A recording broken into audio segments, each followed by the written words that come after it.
Olá, estudantes da terceira série. Nesse vídeo vamos falar sobre a formação e a organização dos blocos econômicos.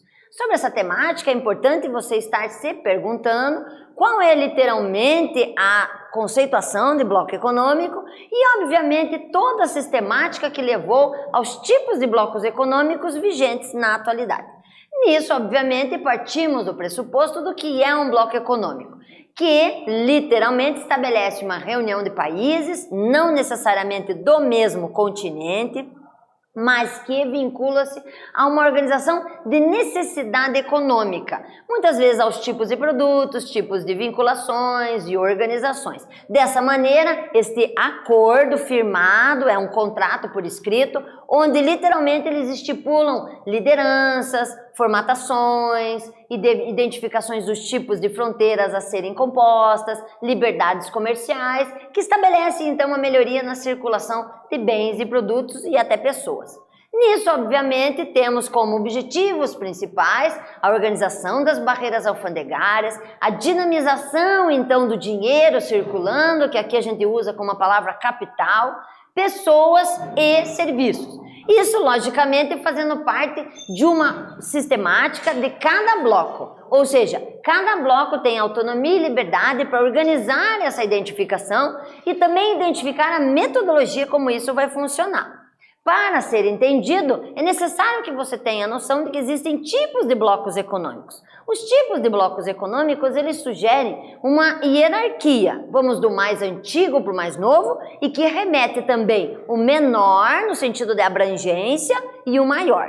O mais antigo e o mais restrito é o de liberdade comercial, ou zona de livre comércio. Na zona de livre comércio, o próprio nome sugere uma liberdade comercial de circulação de bens e serviços, mas é uma integração tímida, o exemplo dele é o NAFTA, onde os países circulam em termos econômicos, não pode morar, não pode trabalhar, e aí quando você olha os países que compõem o NAFTA, você entende a dinâmica problemática.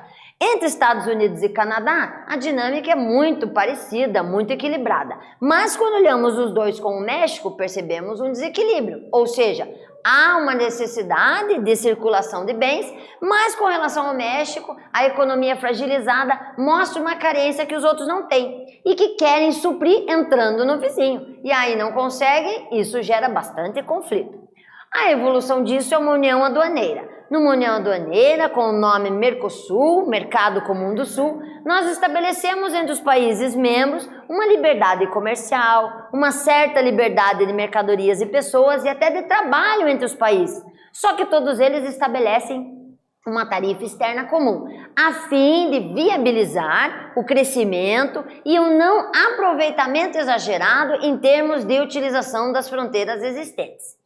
Claro que isso supre-se quando imaginamos um chamado mercado comum. No mercado comum, a ampliação das relações se dá de maneira efetiva, há uma circulação de pessoas, trabalho, moradia, ganhos, ou seja, há uma circulação mais integral entre os países membros.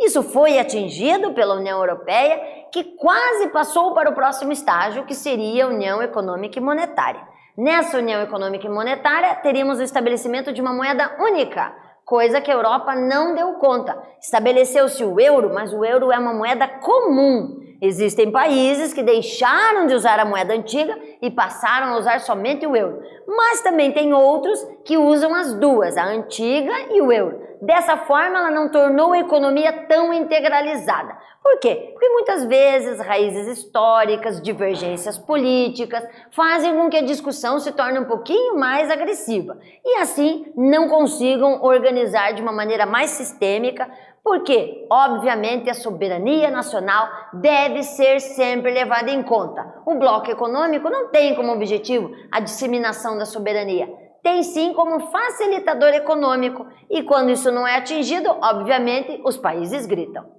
Dentro disso, os blocos atuais se divergem, aparecem em todo o planeta e para isso, obviamente, não há necessidade que você tenha noção dos nomes e das siglas, mas sim que se busque uma melhoria econômica para a viabilidade e, obviamente, um alavanque da economia local de cada país.